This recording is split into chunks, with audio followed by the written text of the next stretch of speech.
అందరికీ నమస్కారం.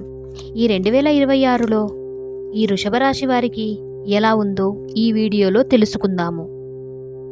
ముందుగా ఆదాయం గురించి తెలుసుకుందాము. ఈ 2026లో ఆదాయం నెమ్మదిగా కానీ స్థిరంగా కానీ పెరుగుతుంది. కొత్త అవకాశాలు వస్తాయి, కానీ కష్టపడి సంపాదించాల్సిందే. అకస్మాత్తుగా కూడా పెద్ద లాభాలు ఆశించకండి ఈ సంవత్సరం. ఇక వ్యాయామం గురించి తెలుసుకుందాము. వ్యాయామం అవసరానికి మించిన ఖర్చులు కూడా పెరుగుతాయి ఈ సంవత్సరం. ముఖ్యంగా కుటుంబ ఆరోగ్యం కోసం ఖర్చు ఉంటుంది.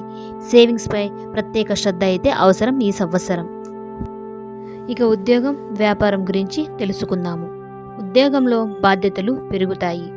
ఓపిక ఉంటే పదోన్నతి అవకాశం ఈ సంవత్సరం లభిస్తుంది.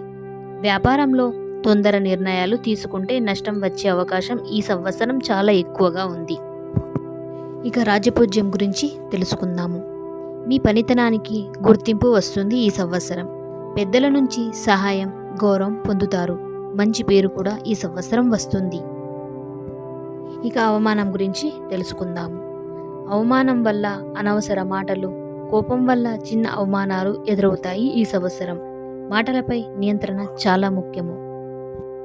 ఇక ఆరోగ్యం గురించి తెలుసుకుందాము. మెడ, గొంతు, జీర్ణ సంబంధిత సమస్యలు కూడా ఈ సంవత్సరం రావచ్చు. ఆహార నియమాలు తప్పక పాటించవలసిన అవసరం అయితే ఈ సంవత్సరం ఉంది.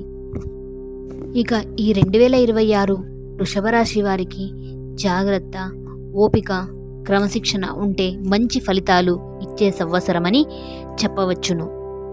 ఈ వృషభ రాశి వారికి ఈ సంవత్సరం చాలా అనుకూలంగా ఉంది అని తెలియజేస్తున్నాను. శుభ ఫలితాలే సూచిస్తున్నాయి. ఓం నమః శివాయ.